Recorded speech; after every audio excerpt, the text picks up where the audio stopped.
Hello friend, welcome to the channel solution. आज से हम स्टार्ट करने वाले हैं ऑफिशियली हमारे नया सब्जेक्ट HAP यानी कि ह्यूमन एनाटॉमी एंड फिजियोलॉजी, या इसी को आप बोल सकते हो anatomy physiology and health education. ये जो पूरी सीरीज है काफी ज्यादा इंटरेस्टिंग होने वाली है और इस सीरीज से जुड़ी हुई काफी सारे notes, offline MCQs, online MCQs, model question paper, model answer paper, ये सब आप कुछ अपना बना सकते हैं हमारे सॉल्यूशन फार्मेसी के ऐप को डाउनलोड करके। तो ऐप को डाउनलोड करिए और इन सब चीजों को यूज करिए। ऐप को डाउनलोड करने के बाद स्टोर सेक्शन में जाना है, वहां से आपको जो कोर्स मिलेगा solution best ever all in one, इसे आप सिलेक्ट कर सकते हैं। चलिए बात करते हैं हमारे पहले सब्जेक्ट के पहले टॉपिक के ऊपर। यह है आपका definition and scope of anatomy and physiology. जब तक हम किसी चीज के बारे में बेसिक नहीं समझेंगे, जब उसका मतलब क्या होता है, उसका डेफिनेशन क्या होता है और कौन कौन से उसके स्कोप हो सकते हैं, ये अगर हम नहीं जान पाएंगे तो उस सब्जेक्ट को पढ़ने का हमारे पास कोई भी औचित्य नहीं बचता है। तो आज के इस पहले व्हाइट बोर्ड सेक्शन में हम डिस्कस करेंगे कुछ ऐसे महत्वपूर्ण डेफिनेशन और उनके स्कोप का जो कि आपको आने वाले फार्माकोलॉजी के साथ साथ HAP 1 और HAP 2 दोनों को समझाएगा। आप अगर फर्स्ट सेमेस्टर के बच्चे हैं तो प्लीज इस चीज को कॉन्सेप्चुअल समझिएगा, क्योंकि अगर आप फोर्थ सेमेस्टर में पहुंचेंगे, फिफ्थ सेमेस्टर में पहुंचेंगे, सिक्स्थ सेमेस्टर में पहुंचेंगे तो फार्माकोलॉजी एक मेन सब्जेक्ट होगा जिसका पूरा बेस आपके इसी HAP या APHE से ही होगा। तो ये बहुत ज्यादा महत्वपूर्ण होने वाला है। सबसे पहले हम बात करते हैं एनाटॉमी एंड फिजियोलॉजी की। तो पहला वर्ड निकल करके आता है एनाटॉमी। इस एनाटॉमी का क्या मतलब होता है? एनाटॉमी कहने का मतलब होता है कि उसके स्ट्रक्चर के बारे में स्टडी करना, वो बना कैसा है उसके बारे में बात करना। और ये जो पूरी एनाटॉमी होगी किसके इर्द गिर्द घूमेगी? हमारे सब्जेक्ट के रेस्पेक्ट में ये घूमेगा हमारे ह्यूमन बॉडी से। तो सबसे पहले शुरुआत हमको किसकी करनी चाहिए? ह्यूमन बॉडी करनी चाहिए। आपकी बॉडी, मेरी बॉडी के बारे में बात करना चाहिए। सो ह्यूमन बॉडी है क्या? ह्यूमन बॉडी एक कॉम्प्लेक्स और सोफिस्टिकेटेड मशीनरी है जो आपस में मिलकर के काम करते हैं ताकि पूरा ओवरऑल जो काम है वो पूरा हो सके। ह्यूमन बॉडी के बारे में बात करोगे तो आपके बॉडी में कई सारे सिस्टम होते हैं, अलग अलग सिस्टम है। आपका सेंट्रल नर्वस सिस्टम है, पेरिफेरल नर्वस सिस्टम है, डाइजेस्टिव सिस्टम है, रेस्पिरेटरी सिस्टम है, रिप्रोडक्टिव सिस्टम है। सारे सिस्टम अलग अलग होते हुए भी आपस में सामंजस्य, कोऑर्डिनेशन मेंटेन करके चलते हैं। अगर एक सिस्टम दूसरे सिस्टम को रिस्पॉन्ड करना बंद कर दिया तो, अगर कार्डियोवास्कुलर सिस्टम आपके रेस्पिरेटरी सिस्टम को रिस्पॉन्ड करना बंद कर दिया तो ये तो काम गड़बड़ हो जाएगा। इसलिए हमारा बॉडी एकदम से सिंपली बोला गया है कॉम्प्लिकेटेड एंड सोफिस्टिकेटेड मशीन की तरह कहा गया है। एक मशीन काफी सारे कॉम्प्लिकेटेड रखते हैं। चलिए मैं आपको अब एक सिंपल सा डेमो करता हूं ताकि आप कॉन्सेप्ट को बहुत आसानी से समझ सकें। अगर आपके घर में छोटे बच्चे होंगे तो आप इस तरह के खिलौनों से भली भांति परिचित होंगे। मेरे घर में तो है, तो मैं आपको HAP में ऐसे कई सारे सिंपल लाइव डेमोस्ट्रेशन भी दूंगा ताकि कॉन्सेप्ट को आप आसानी से क्लियर कर सकें। ये भले ही रोबोट है but robot is a dummy of human being, हमारे के जैसा। तो ये एक मशीन है। इस मशीन में कई सारे complicated and sophisticated parts assemble करके पूरी तरह से बनाए गए हैं। मतलब इसकी फिजियोलॉजी इस तरीके से बनाई गई होगी जो कि इसके एनाटॉमी को सूट करता होगा। अब यहां पे उसके अलग अलग पार्ट हैं, पैर है, पांव है, हाथ है, सिर है, उसके ऊपर में छतरी लगी हुई है। तो ये सब आपस में कोऑर्डिनेट है। तो ये एक ह्यूमन बॉडी है, इसमें कॉम्प्लेक्स मशीनरी लगी हुई है। इसको आप खोलोगे तो अंदर में आपको सर्किट दिखेगा, चिप दिखेगा, सब कुछ दिखेगा। इसके फंक्शन के बारे में बात करेंगे तो इस तरीके से वो एक्टिविटी भी पूरा करेगा। अब इसके आवाज को थोड़ी देर के लिए बंद कर देते हैं पूरा।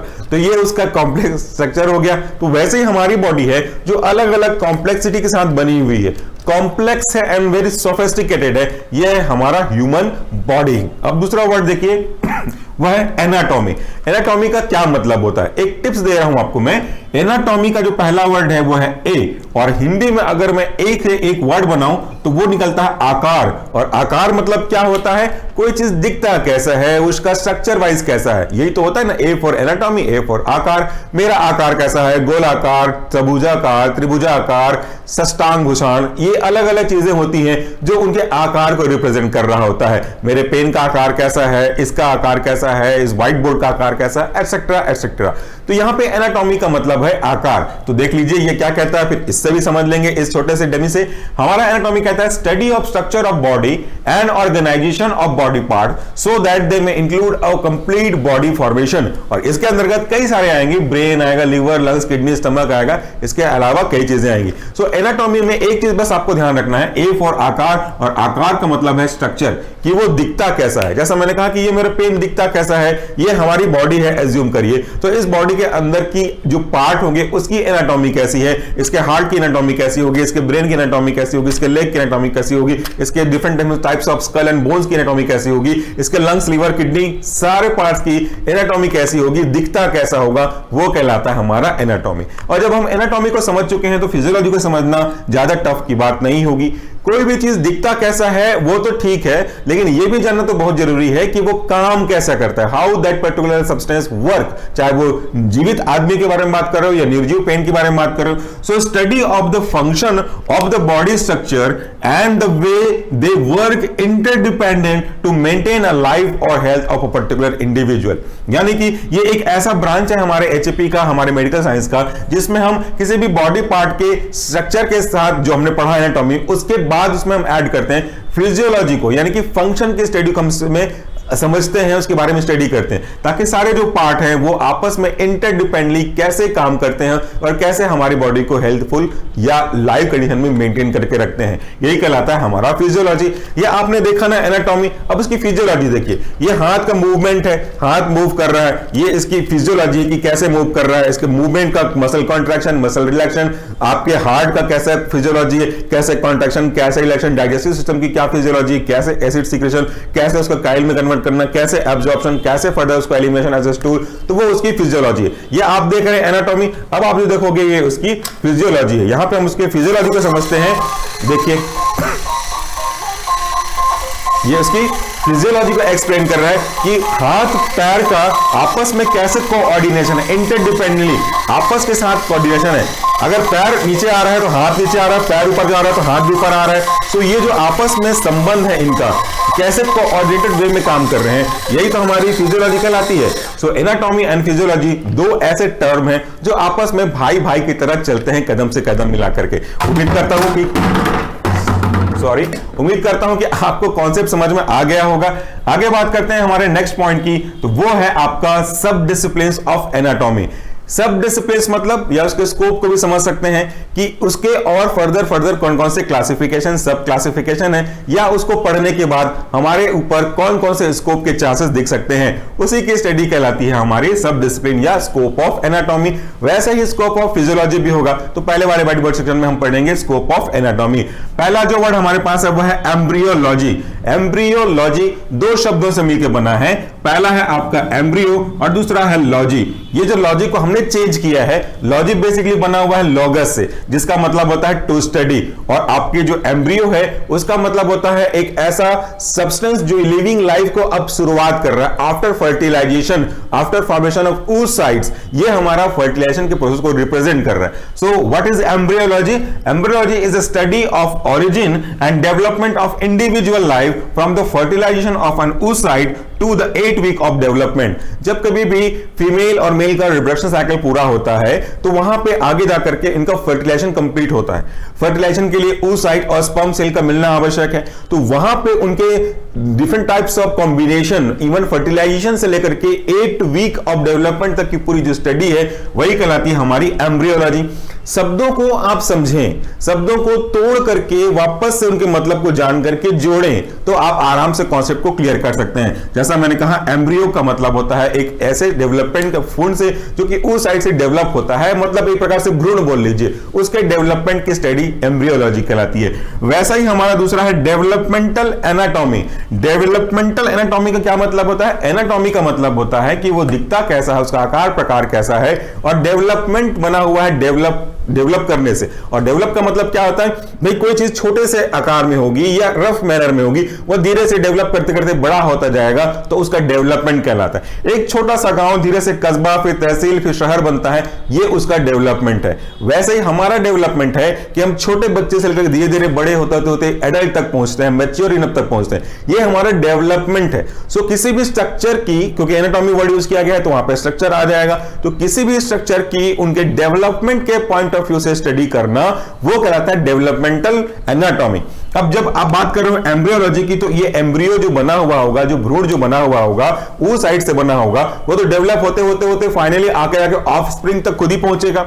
तो उस छोटे से भ्रूण से लेकर के नए जीवों की उत्पत्ति करने लायक मैच्योर इनफ एडल्ट तक बनने के प्रोसेस को हम बोल सकते हैं डेवलपमेंटल एनाटॉमी। चलिए इसको भी एक्सप्लेन करते हैं। Development plus anatomy is equal to developmental anatomy. This is the study of the changes of the cell. यहां पे हम बात कर रहे हैं अपनी बॉडी की, तो जो बॉडी का स्ट्रक्चरल यूनिट है वो कौन सा है? सेल। तो इसमें जो चेंजेस होंगे स्ट्रक्चर के वाइज वो आपके सेल को अफेक्ट करेगा, और डेफिनेटली सेल को अफेक्ट कर रहा है तो वो टिश्यू को फिर ऑर्गन को, ऑर्गन से फिर बॉडी सिस्टम, ऑर्गन सिस्टम यानी कि बॉडी को, इसको पूरी तरह से एज अ होल मान के, मतलब पूरे को एक मान करके इसके डेवलपमेंट की स्टडी करेंगे। Undergo from the fertilisation of secondary oocyte to the resulting offspring. उस पर्टिकुलर व्यक्ति के जो अभी भ्रूण के फॉर्म में ही है फर्टिलाइजेशन के बाद, वहां से लेकर डेवलपमेंट होते होते धीरे धीरे डिफरेंट स्टेज होते हुए उसके बाद जो उसके नेक्स्ट जनरेशन आएगी, उसकी जो पीढ़ी आएगी, उस तक के पूरे प्रोसेस को, डेवलपमेंट के स्टेप को हम बोलते हैं डेवलपमेंटल एनाटॉमी। इसके बाद हमारा अगला है वह है हिस्टोलॉजी। हिस्टोलॉजी बहुत ही इंपॉर्टेंट है। आगे हमारा एक जो बेसिक कॉन्सेप्ट होगा वो इसी के आसपास घूमेगा। वापस से देखिए, हिस्टोलॉजी को अगर मैं देखूं, दो वर्ड्स हम ब्रेक कर सकते हैं। पहला आएगा हिस्टोस और दूसरा है आपका लॉजी। और लॉजी बना हुआ है लॉगस से, जिसका मतलब आप हर बार जानते हो, बायोलॉजी, फार्माकोलॉजी, ये सब देख रहे हैं आप, तो उसका मतलब होता है उसकी स्टडी। सो हिस्टोस रिप्रेजेंट करता है टिश्यू की और लोगस रिप्रेजेंट करता है स्टडी को। तो it is all about the study of tissue. तो टिश्यू की स्टडी जब हम करते हैं कि भैया ये टिश्यू कैसा है, इसका फंक्शन कैसा है, इसका स्ट्रक्चर कैसा है, इसमें नॉर्मेलिटीज कुछ है कि नहीं है, एबनॉर्मेलिटीज कुछ डेवलप हुई कि नहीं हुई, इसके रिगार्डिंग जो कुछ भी आप स्टडी करते हो स्ट्रक्चर के रेस्पेक्ट में, वो हमारा कहलाता है हिस्टोलॉजी। फिर हमारा नेक्स्ट है radiographic anatomy, as well as same यहां पे आ रहा है anatomy, which is all about the study of structure of the particular tissue, cell और बॉडी। यहां पे अब दूसरा पॉइंट है रेडियोग्राफिक। रेडियोग्राफिक फिर से दो शब्दों से बना है, पहला वर्ड को कॉमन लगाते हैं रेडियो, दूसरा बना है ग्राफिक, और एनाटॉमी तो आप समझ ही चुके हैं। रेडियो मींस रेडियो कंपोनेंट का यूज करना, जैसे X rays, gamma rays, other type of different rays, इनका यूज करना। ग्राफ मींस एक प्रकार से फोटो, एक प्रकार से रिजल्ट, एक प्रकार से इवैल्यूएशन पैरामीटर, एक डाटा।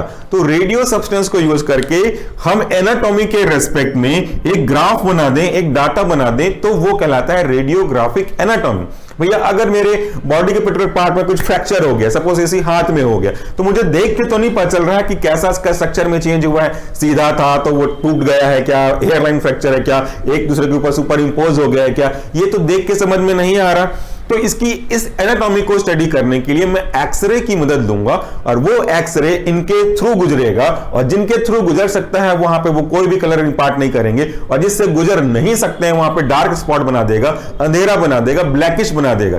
तो अगर वो क्रैक है तो बीच में गैप है, क्रैक का मतलब बीच में गैप है, तो बीच के गैप से लाइट निकल जाएगी, तो वहां पे व्हाइट बन करके आएगा, और हमारा जो सॉलिड हड्डी है वहां पे ब्लैक बन करके आएगा। तो इस एक्सरे में आप बिल्कुल आराम से देख सकते हो स्ट्रक्चर को कि यहां से आपको एबनॉर्मेलिटी दिख रही है। तो इसी से हम समझ सकते हैं कि ये हमारा क्या हो गया, radiographic anatomy. Study of anatomy of tissue with the help of different types of imaging techniques, जैसे मैंने कहा एक्सरे, लाइक एक्सरे, ये जो हमारा एक्सरे है वो डायग्नोसिस ऑफ पर्टिकुलर टिश्यू या फिर पर्टिकुलर एनाटॉमी को स्टडी करने के लिए किया जाता है कि भैया कोई एबनॉर्मेलिटी तो नहीं है, कोई स्ट्रक्चर में चेंजेस तो नजर नहीं आ रहा है, क्या आपके जो हार्ट है उसमें कोई दिक्कत है, क्या आपकी स्प्लीन बढ़ गई है, या फिर कोई पर्टिकुलर पार्ट में वुंड का डेवलपमेंट हो रहा है, हड्डी बढ़ गई है, या क्या उसके चेंजेस हुए हैं आकार के हिसाब से, वो कहलाता है आपका रेडियोग्राफिक एनाटॉमी।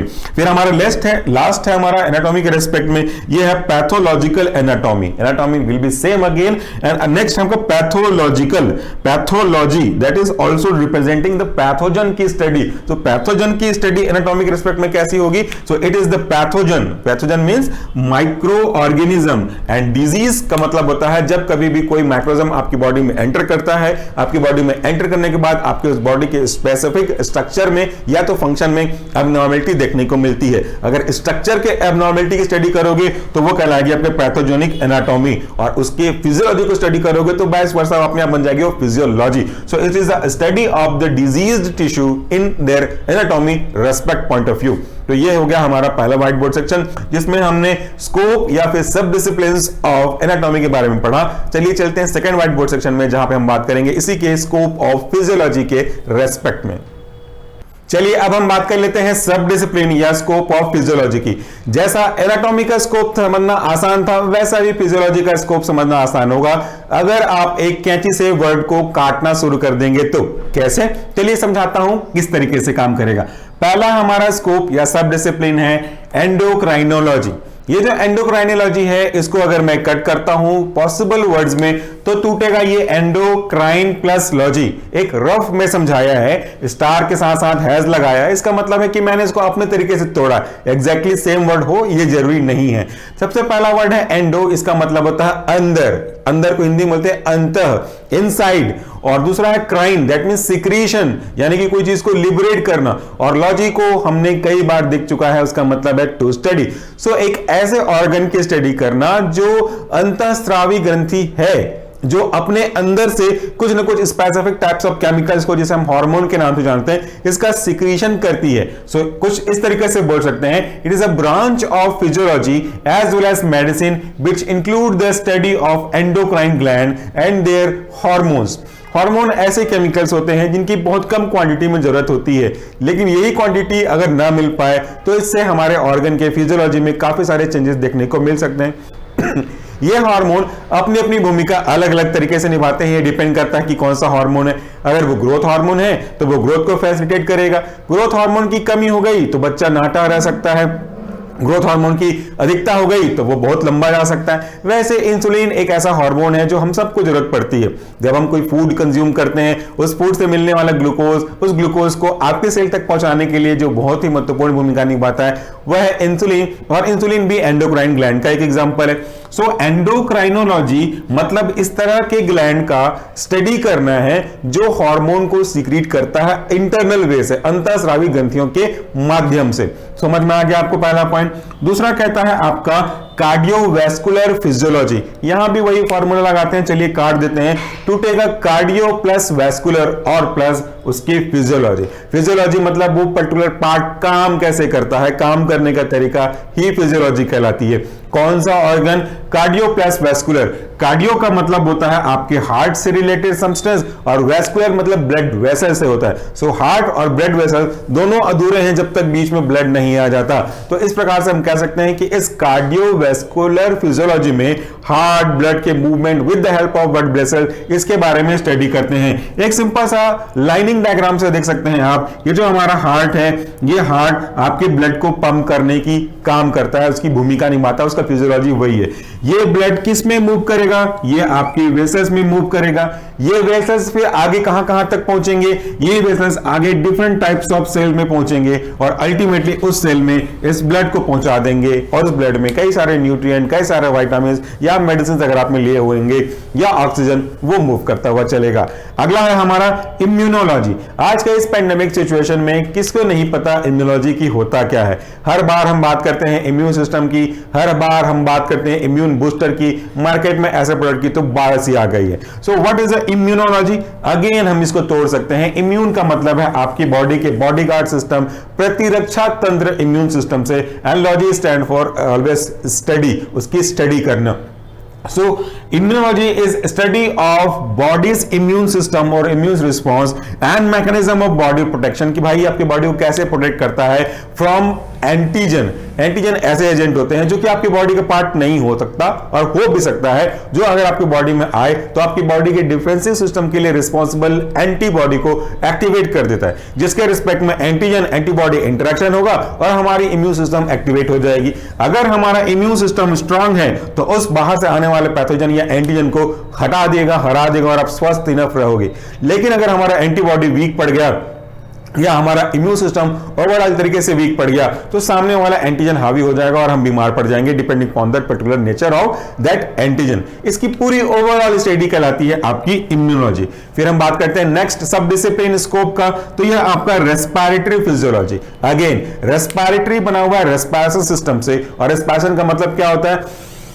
सांस लेना, और सांस को छोड़ना। हम लेते ऑक्सीजन को है, छोड़ते CO2 को है, तो ये ऑक्सीजन जाता तो कहीं ना कहीं होगा ना, सेल पे जाता है, और सेल को यूज करने के बाद सेल कुछ तो छोड़ते होंगे ना, CO2, वही वापस जाता है। सो इसको देख सकते हैं, respiration is movement of oxygen inside the lungs, और देन उसके बाद आपके ब्लड में पहुंचता है, देन आपके सेल में पहुंचता है, and removing out the CO2 from the tissue to the blood, and blood से फिर लंग्स, और लंग्स से एक्सहेलेशन के फॉर्म से बॉडी से बाहर निकलता है। तो ऐसे देखिए, ये ब्लड है हमारा, ये ब्लड ऑक्सीजन को लेके जाएगा और अंदर टिश्यू के छोड़ देगा, ये अंदर आ रहा है, और यहां पे जो CO2 है वो सेल के द्वारा छोड़ा जाएगा और उसको वापस से ब्लड के द्वारा लेकर के फिर एक्सहेल करके छोड़ा जाएगा। So it's complete respiration process. जो ब्लड है वो सेल में पहुंचता है, जो सेल में पहुंचता है ब्लड, उसके पास ऑक्सीजन होता है, जो सेल ब्लड को ब्लड में भेजते हैं वो CO2, ताकि इसको हम बाहर निकाल सके, और ये पूरा प्रोसेस चलता रहे। इसी की स्टडी कहलाती है respiratory physiology.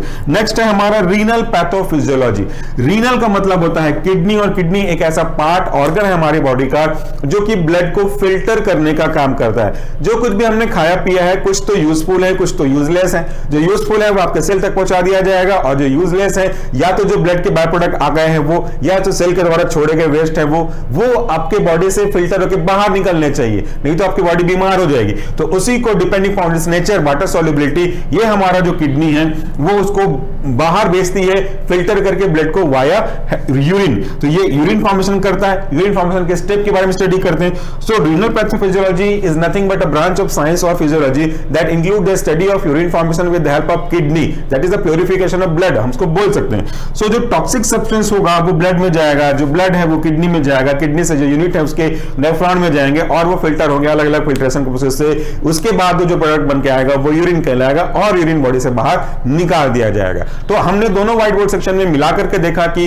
What is the basic definition of anatomy and physiology, और उसके स्कोप या सब डिसिप्लिन कौन कौन से हो सकते हैं। इन सब के स्क्रीनशॉट्स आपको मिल जाएंगे हमारे ऐप पे, इन सब के नोट्स मिल जाएंगे आपको हमारे ऐप पे, मल्टीपल चॉइस क्वेश्चन भी मिल जाएगा हमारे ऐप पे, तो वो डाउनलोड करना ना भूले। और फिलहाल आज के लिए पहले वाले व्हाइट बोर्ड सेक्शन और अभी वाले व्हाइट बोर्ड सेक्शन का स्क्रीनशॉट लेना चाहते हैं तो थोड़ी देर में मैं यहां से हट जाऊंगा, आप आराम से इनका स्क्रीनशॉट ले सकते हैं। और फिर से कहूंगा, ऐप में यूनिट के खत्म होने के बाद सारे यूनिट का एक साथ एक ही PDF में आप स्क्रीनशॉट देख सकते हैं। Thank you so much for watching this video. नमस्कार, टेक केयर।